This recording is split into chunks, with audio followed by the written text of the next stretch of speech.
गीता वानखेडे बाईनी मूळवेद उठला, सुतळी बॉम्ब ठेवलाय तिच्या ह्याच्यात, परत भुंकली की ही मराठा समाज असूच शकत नाही का, तर चित्रा वाघ काय म्हणली होती, माझं काय उचकायचंय ती उचका. मग मराठी बांधवांनी चित्रा वाघचा पुतळा बनवला. पुतळा म्हणजे काठीला बांधून आणि साडी नेसवली. तर म्हणे मराठा बांधव ही साडी उचकटीत होते. मग विचार करा, एका पुतळेची साडी ही उचकटू शकतात, तर महिला कुठं सुरक्षित आहेत? महिलांवर ही रेल बायकांवर तर किती. डॉक्टर बाबासाहेब आंबेडकरांचं संविधान आहे म्हणून लिहिलंय म्हणून बरं झालं. हो, आम्हाला पण जाणीव आहे, आम्ही उजळ मातेनं फिरतो तो आमच्या डॉक्टर बाबासाहेब आंबेडकरांच्या लिहिलेल्या संविधानामुळंच, हे आम्हाला पण माहिती आहे. आणि ज्या वेळेला ती पुतळा घेऊन फिरत होते त्यावेळेला मी पण तिथं होते, स्वतः मी जातीनं तिथं होते. तर हिनं म्हणती पुतळा उचकटला आणि पुतळा उचकटायचं काम केलं तर मग खरंच महिला सुरक्षित आहेत का, आणि ही मोगली मराठी आहेत आणि ही अशी आहेत आणि ही मराठा नाहीत.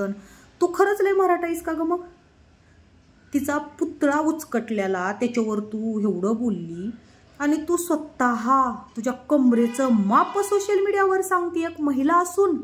ह्याचं काय? हसायला येतं तुझ्या बोलण्यावर हसायला येतं. तू स्वतःच्या कमरेचं माप सांगितलं, चेस्टचं सांगितलं, छातीचं सांगितलं, पाठीचं सांगितलं, खालच्या जागेचं फक्त सांगितलं नाहीस बरं का. असोत,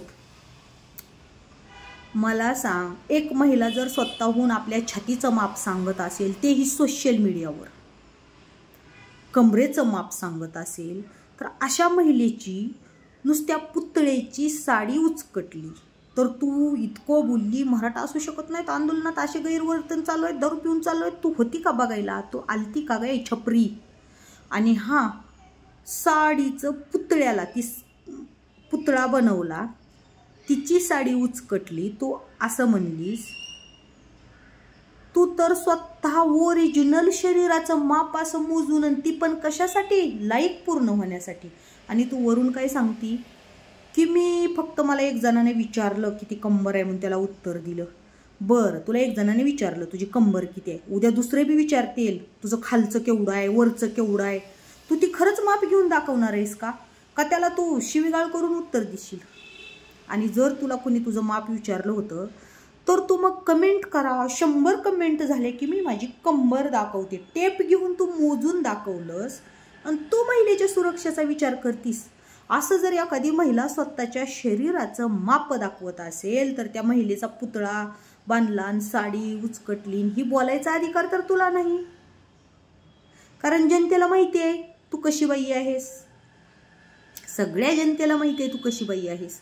आणि तू भाष्य करती की चित्रा वाघचा पुतळा बनवला आणि तिथं साडी उचकटत होत्या, मग आमच्या महिला सुरक्षित नाहीत. महाराजांच्या काळात असं होतं. महाराजांच्या काळात कुठलीही महिला टेप घेऊन शरीराचं माप दाखवत नव्हती बरं का, छाती मोजून दाखवत नव्हती. ठीक आहे, कंबर मोजली ती ठीक आहे, पण तू छाती सुद्धा मोजलीस, आणि ती पण लाईकसाठी. 100 लाईकसाठी छाती मोजावी, 100 लाईकसाठी एका महिलेनं कंबर मोजावी.